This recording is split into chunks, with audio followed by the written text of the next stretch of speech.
Welcome to the Tax Awareness Show. My name is Shillyboy Mothiba. I'm your host. Today on the Government Pulse, we're actually going to be sitting down, really looking at some of the reforms that National Treasury is looking at, or rather they are implementing to stimulate economic growth. There are what they call metro trading services reforms, really looking and zooming into the country metros. We've got about 8 metros in the country, and there are reforms that are specifically targeting what they call metro trading services. I'm with the DDG for intergovernmental relations. So in the studio, I'm with her. She's going to be really taking us through all these metro trading services reforms, ensuring as we understand what they mean for you and I as residents of these metros. Welcome and thank you so much for really joining us. We really appreciate you being here. Thank you very much for inviting me. Yes, but just maybe take us through, what are these metro trading reforms all about? The reform really is all about turning around the performance of core municipal services. Water, as you know it, there are challenges with people having water, sanitation, electricity, and solid waste. So it's really about ensuring that these services that people pay for are really working well in South Africa's 8 metros.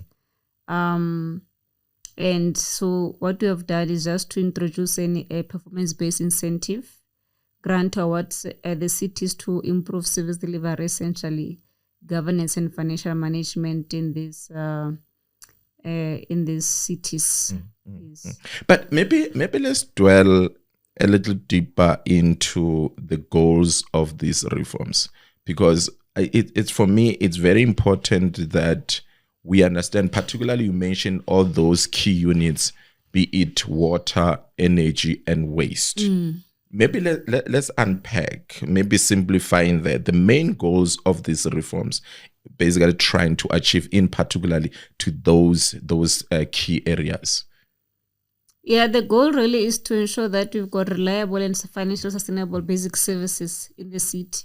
Because you'll recall that in the cities mainly, their main role is to provide water and sanitation, electricity, and solid waste. Correct. To the residents. So we are really saying these services need to be reliable and financially sustainable, those businesses essentially. So they need to run properly. And also there is about strengthening accountability, governance, and making sure that there's professional management within these utilities. Correct. Yes. But the biggest part of it, obviously, service delivery cannot improve without improving investment in infrastructure and maintenance.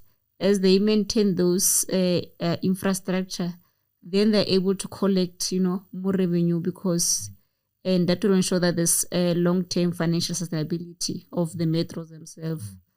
Yeah. But maybe take us through in what do you think it will take to really improve the performance of these trading services in these metros?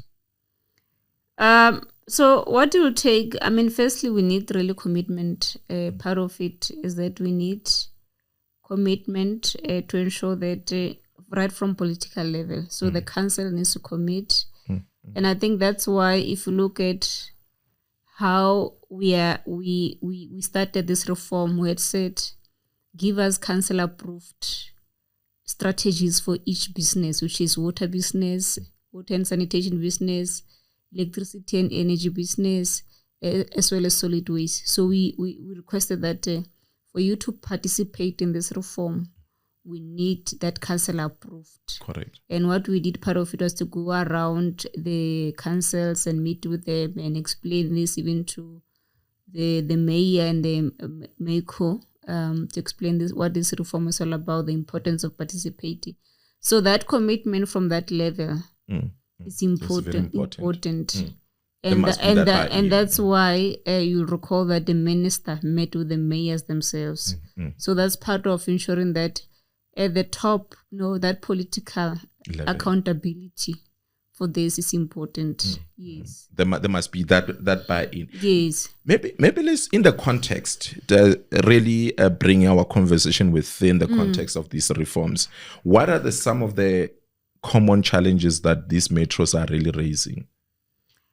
So I think the common challenges really is lack of single point of management accountability for the performance of this value chain needed to deliver the service.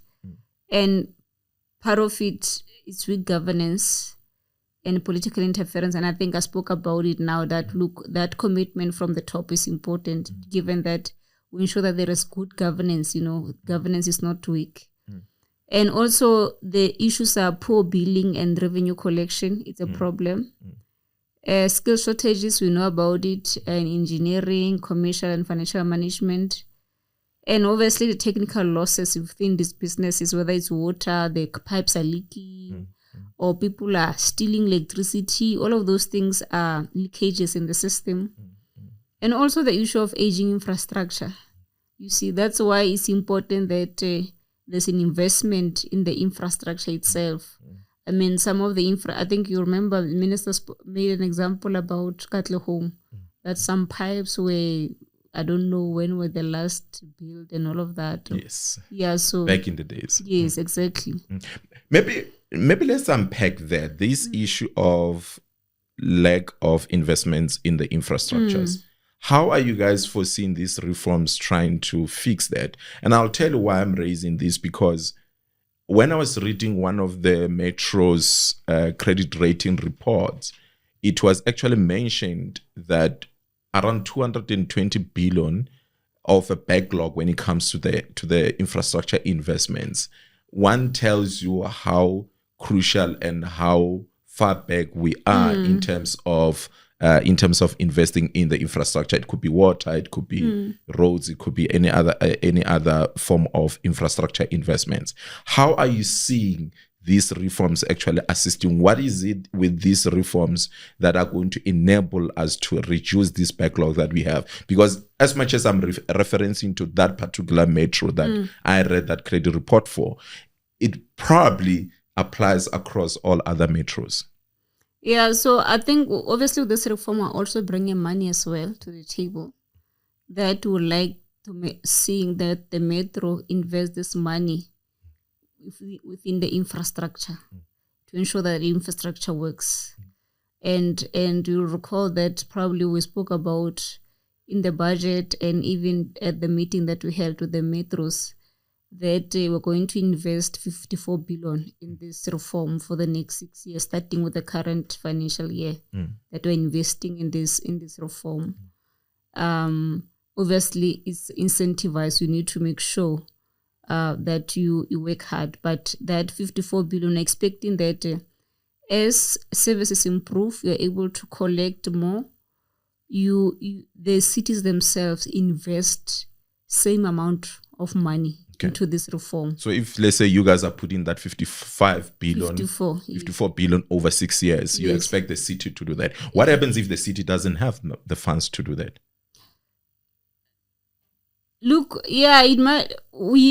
Obviously, part of it is to say, if your business is now working well, these three businesses are working well, we know that they won't start working well over time. Correct. Yeah, so I think there are certain, obviously, conditions that we have to meet every year, given that it's an incentive-based grant. So we don't expect them to match it now at the beginning. Okay. But over time, maybe in the third, fourth year, as revenue improves, you don't take it anywhere. That's why we're saying it needs to be kind of ring-fenced. You invest it within this business. Okay. Yes. They need to demonstrate that these units are going to be ring-fenced. Maybe let me speaking about exactly that, where they are ring-fencing these units, how do you guys envision this? Do you see them be, I'll give you an example with the City of Johannesburg. As you will know, that City of Johannesburg has say, for example, they've got Joburg Water, they'll have City Power, and then I think it's the other one is City Parks or something that deals Pick it up. Yes. These reforms, are they centered in restructuring and ensuring that there's an improvement of governance of these existing structures, or do you foresee separate units being created within these entities? And because you may find that some metros don't have these independent entities, practically, how is it going to work? So I think essentially we do not necessarily we're not saying they must create new entities, or even if they don't exist, but there must be that kind of accountability for that business within the metro. So essentially those ones existing, like the ones of City of Joburg, they just need to ensure that the governance works. They strengthen governance, financial accountability, and everything within those entities.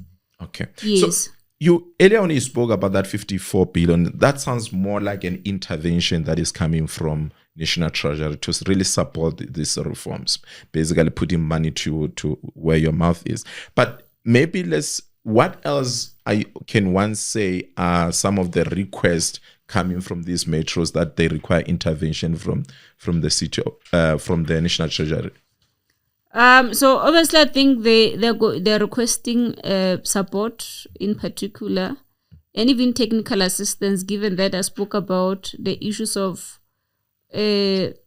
engineering, maybe needing that kind of assistance in terms of the people who are gonna help them to ensure that these businesses, from the technical point of view, works and they improve that delivery infrastructure and all of that. So it's part of what we are going to support them on. So we're going to travel with them on this journey. So kind of we'll be there every step of the way in terms of what they need, whatever support they need from us. I think most it will be the support. And as you recall, they said make this reform visible. So that part of it, getting buy-in from all stakeholders, I think is important for them, so that there's no resistance from any corner. So I think as well that's important. You speak of resistance. Are there any resistance that we're seeing around these reforms? Not really, because as far as we're concerned right now, so initially obviously there were metros that submitted. So I would say initially we had, I think, 6 submissions for the water business.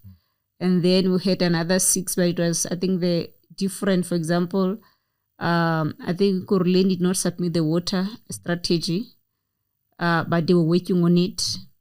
And Mangaon did not submit the electricity strategy, but they were also working on it. So Nelson Mandela did not submit any. But from what I understood, it's not a matter of they did not they were resisting or anything. So, but they had some challenges. But as we speak right now, all of the metros have submitted, even the third strategy, even the metros that not submit first, they made some submissions in the first round. They've made sure that they submit even for the solid waste. Everybody's on board. And I think from what I've heard from the mayors as well, themselves, speaking for themselves, they said, all of us will support this reform. That one I can attest. Yes, I was in the room. Yes, I can attest to that. Okay, which is great. I mean, I must also congratulate you guys on that, particularly you championing these reforms on that day where everyone from different, and the beauty about that, because this is also about the country. It has nothing to do with any political parties. It's about the well-being. It's about the functioning of these metros, because we can agree that if these metros and these cities function very well, particularly these big ones, if they work very well, it's going to translate in the performance of the economy, and that will lead to job creations, and I mean, it's going to stimulate the performance of the country. So it was a very good thing to see where all the from different political parties, others is coalitions in those metros, and coming together. It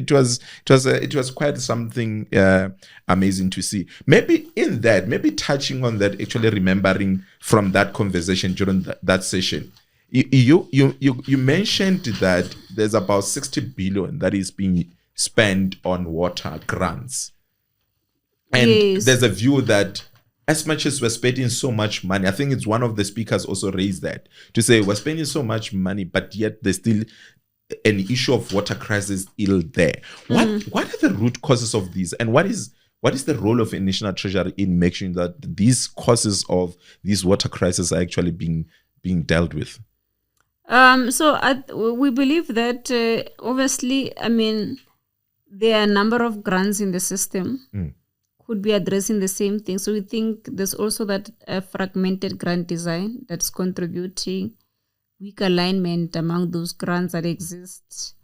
Also, I think generally, I think it will amount to weak project preparation by the cities themselves, poor implementation, we know that, and also limited accountability, really. I think that's why we're emphasizing accountability in this commitment, yes. And also the issues of maybe there were not adequate incentives, it could be. But people will argue that, sometimes really we like to praise the fish for swimming. So really people must not rely on incentive, but I think maybe the point is we not have the right incentive in place to ensure that we address this. But now through this method rating services reform, we're shifting towards results-based funding with stronger oversight and independent verification. I was actually going to ask you there to say, and I like that you mentioned that there's so many grants in the system. And now you are introducing these performance-based incentives. And one question was going to be, how is it different to other grants? And I'm asking this question because one of the mayors also asked this question to say, I'm hoping that I think was a conditional grant. I'm hoping that the conditional grant will still exist in parallel to this performance grant. So my question then is to say, is this performance incentive grants going to replace any other existing grants, or it will continue to exist in parallel to other grants? Particularly conditional grants. Yes. Sorry, yeah. So I think in the main, it will exist, but I think really want to towards starting to shift towards performance-linked funding. So I think then maybe it holds people accountable. As much as we need to think about how do we balance that, as one mayor said, versus kind of redress, if you like. I think that's what kind of he alluded to that. I think probably it was the mayor of Mangaung, when they were thinking, look, it could be that maybe the big cities will always benefit to the detriment of the ones that don't have capacity. So I think that's the main thing. How do we balance that? And that's a very valid question, because I also have a similar question to say, is these grants that, of course, the money is limited. Yes. Let's say in the system there's 10 billion that is available. I'm just using that as an example. And is that 10 million allocation, I expect it, let's say, divided by 8. That's my thinking. How will that allocation work? For example, you may find that Mangaung, for argument's sake, it doesn't submit or is not meeting any. Will its money be left and ring-fenced at National Treasury? Or if City of Johannesburg comes and submit, is performing well and they keep, will the grants be limited? So if you don't, for example, in the first round, Nelson Mandela Bay did not submit anything. So therefore, as we speak now, the money that we're going to give now during adjustment budget to the 7 cities, Nelson Mandela Bay is not getting because not submit anything. But even if you look at city of Ekurhuleni and also Mangaung, because they submitted for one business, it means they're not getting for 2. So I think that one is clear that you don't do what is you are required to do, you are not getting money. So this one is clear that, so you want to get more money to invest in infrastructure, then you need to do the right thing. Okay. Yes. So then you may find that then one city is getting more money because they are delivering, they're submitting all these, they're meeting those commitments. Maybe let's unpack those commitments, because I think from the presentation you mentioned that these cities or these metros needs to meet 8 commitments. Maybe for someone who's not in the know, what is it expected from these metros? around those 8 communities? Maybe let's go each of them and just to bring that awareness to say, this is what we're expecting from the metros. Yeah, so we do have eight minimum accountability commitments. So I think we have numbered them M1 to M8. So the first one really is a service compact. That really defines expectations, the roles and responsibilities and standards between the municipality and its trading service unit or entity. So because we're not saying people must have entities. If you have got only a unit, business unit, it will be that service compact between the metro and that's trading entity units. And then number 2, what we're asking for is to have qualified and full-time head. And that's what we're talking about, single point of accountability, management accountability.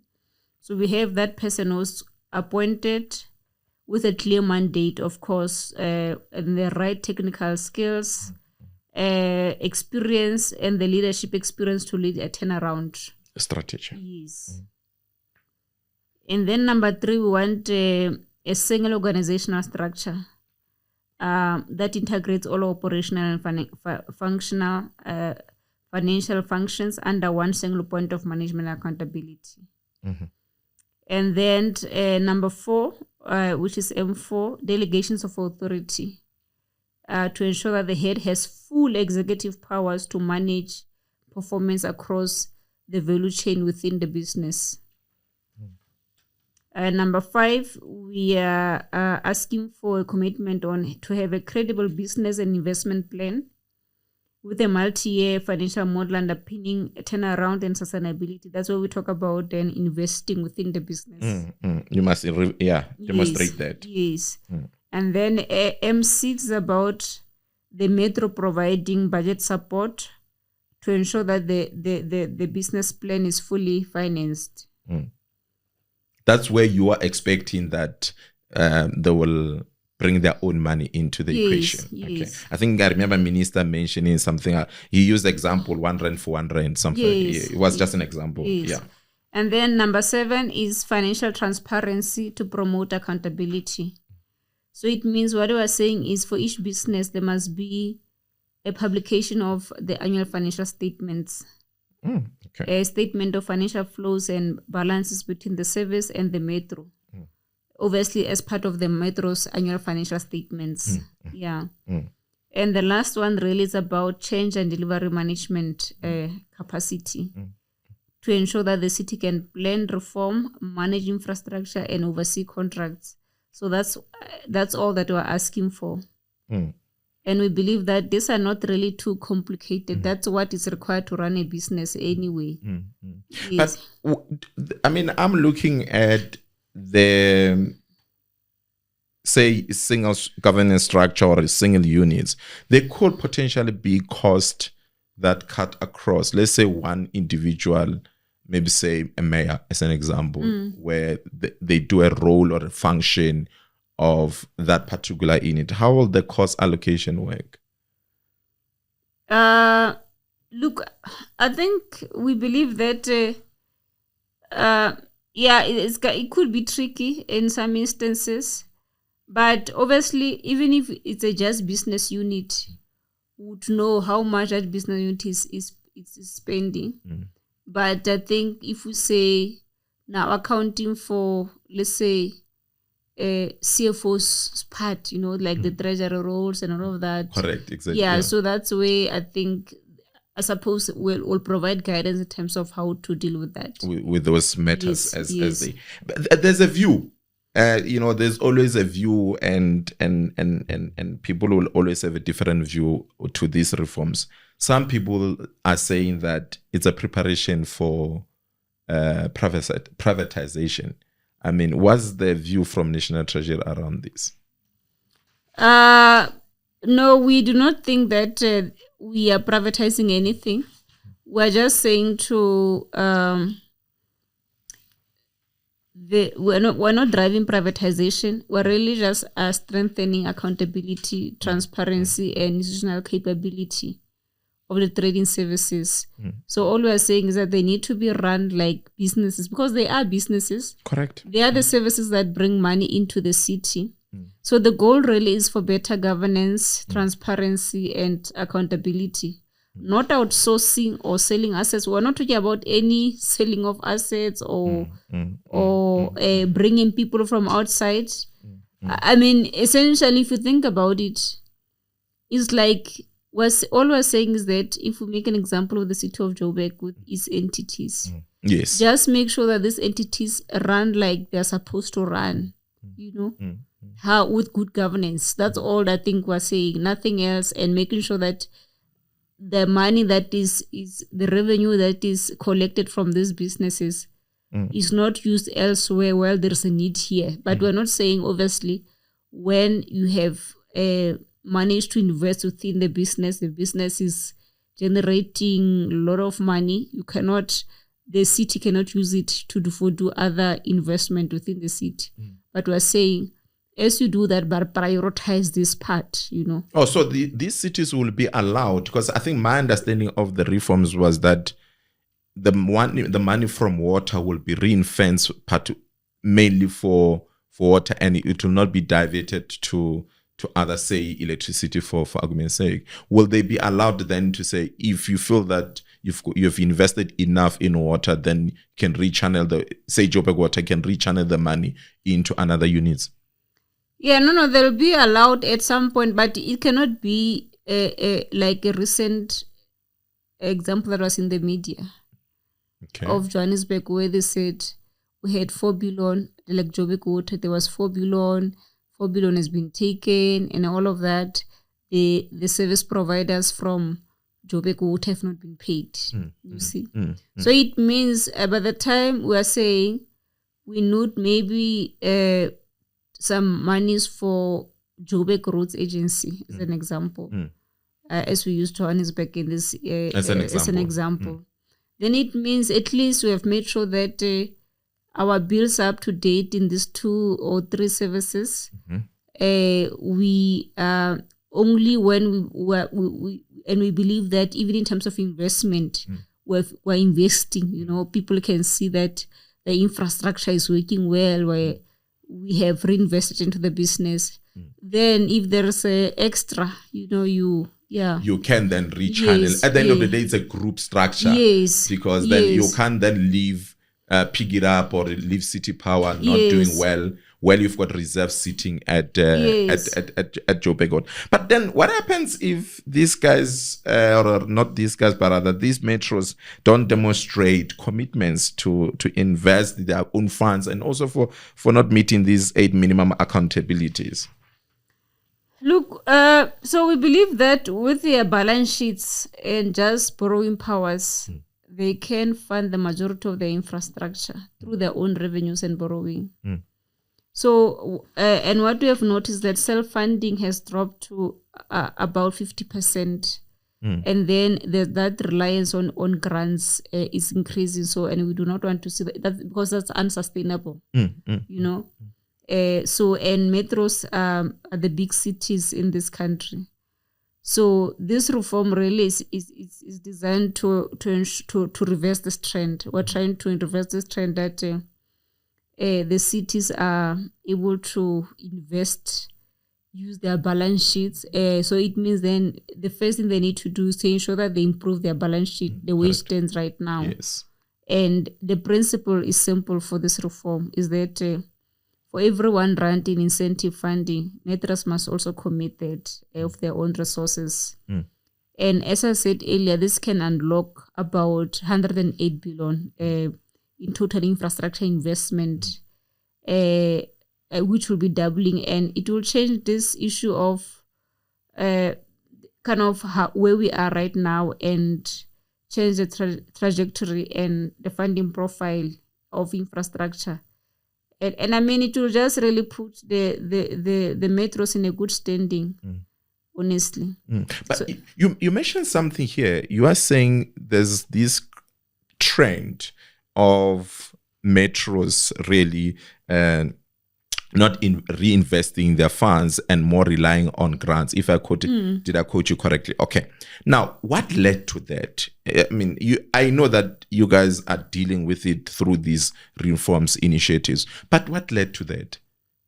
And also, the second question to that is, you are saying there's a shift towards more moving towards performance-based grant system. How would, let's say I'm trying to put a picture or paint a picture here, because we're living in a practical world where you may find that certain metros don't catch up quickly in terms of performance, and it means they may be affected in terms of getting the grants, because you're saying the system is shifting. There's appetite, or even if it's still coming, but there's appetite to move towards performance-based grants. What happens if now these metros, or even for that matter, and I will speak to other general municipalities, what work we're going to do around that. But what happens if they can't even reinvest their own money because there's no money, and on top of that, they can't get access to the grants?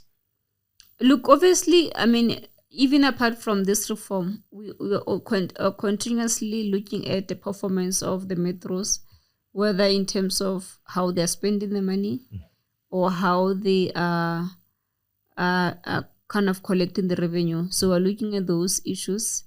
And as you monitor, we're able to see, what are the challenges, identifying the challenges.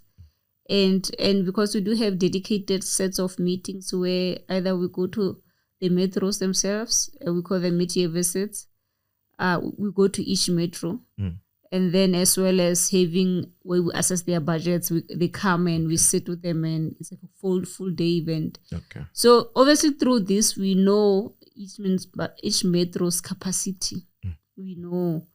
And obviously that's why with this reform, part of what we're going to do, I believe that we cannot have the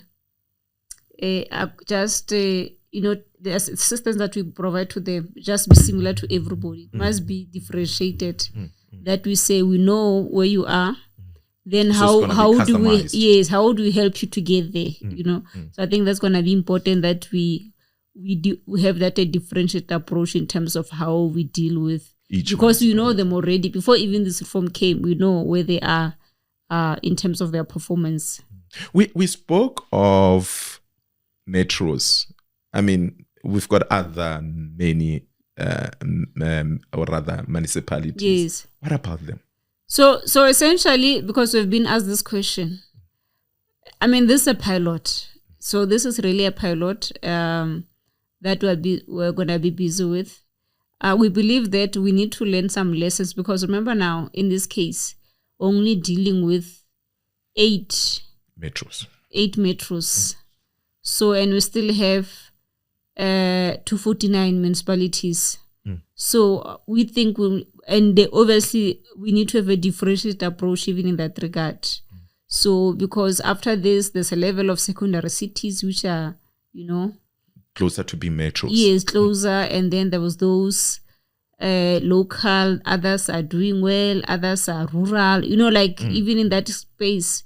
So they're different even in that. So I think we need to learn some lessons in this reform and see how best, because part of these other metros, and I know that Buffalo City, I think, spoke about it, the rurality. I mean, they're metros, but they've got some portion of rurality. So maybe having a combination in some instances will help us to have a program in future that is able to, be address the challenges that exist in different setting. So I think that's going to be important. So I think this is a learning experience for us as a country.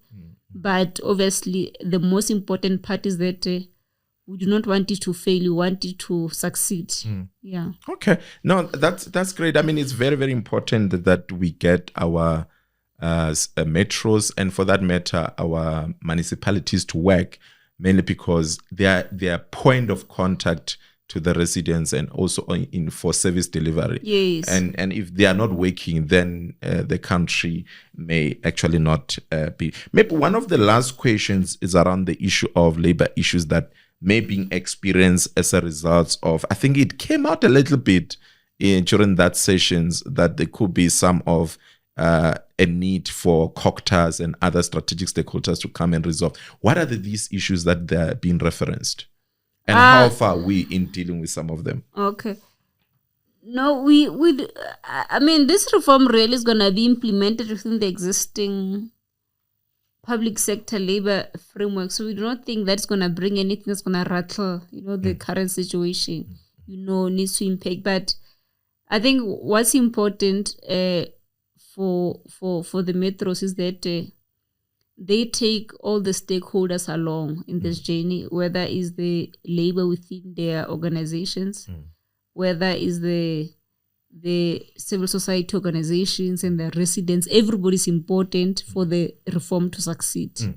So it's important that labor gets consulted when necessary, as they've always done. So really, we're not bringing anything new from that perspective.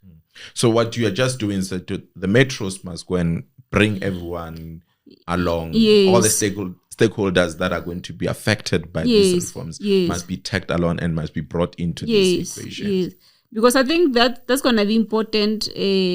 I mean, the buy-in we spoke about, not only from political level, but buy-in at all levels. I mean, even buy-in from the residents, so that residents can pay their bills, So that's important, so that they understand that, look, the city is going to implement this reform. As they're implementing this reform, how is going to change how perhaps the water they've been getting water.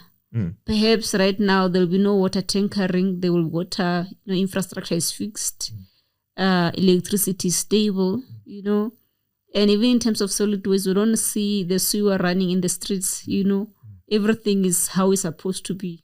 Yes. What I mean, speak of that, I think was just to remind me, I think it was the mayor of Cape Town, if I'm not mistaken, mentioned around that to say there will be some of even billing changes around as a result of these reforms. Are there any other changes that one can say residents may end up encountering? I mean, you mentioned issues of water waking, no longer tankers, things like that.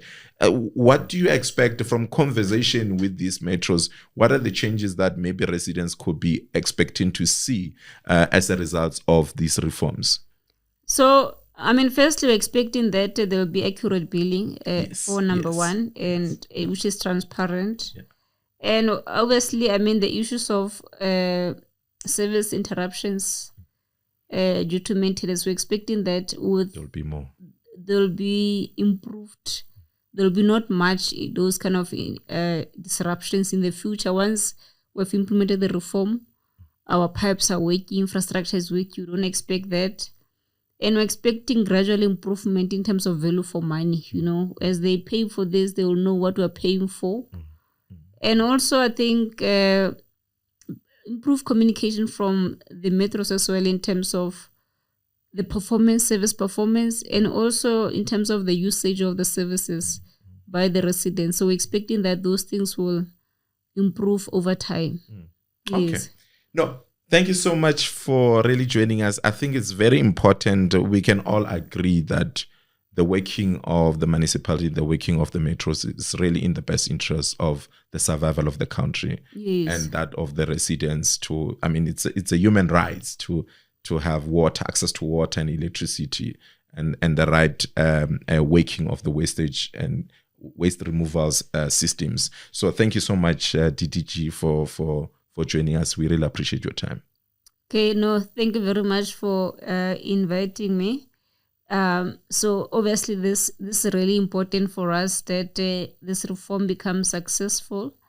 And as we know that, we did say that just less than 40% of the citizens of South Africa are staying in the cities. And we see, there's always migration towards the cities. If you look at the number of people, the number increasing, and the fact that the 60% of the economy happens in the city. So it's important that there's a turnaround in the services, and that the citizens themselves are able to crowd in investment even from private sector. People come in and do their business in their space. We don't want to see a situation where Maybe since I'm leaving because the city is not functioning. Yeah, there's no water, there's no electricity, stability, all of that. So I think that's really important for us. Okay. Yeah. Thank you so much. We wish you all the best. It's going to be a quite a journey, and we'll be getting updates on how far you guys are with reforms. Also, we'll be speaking to the metros themselves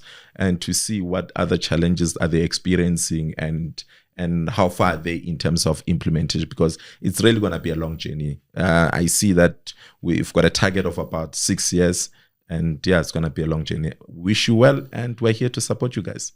Thank you very much. We appreciate your support. Thank you.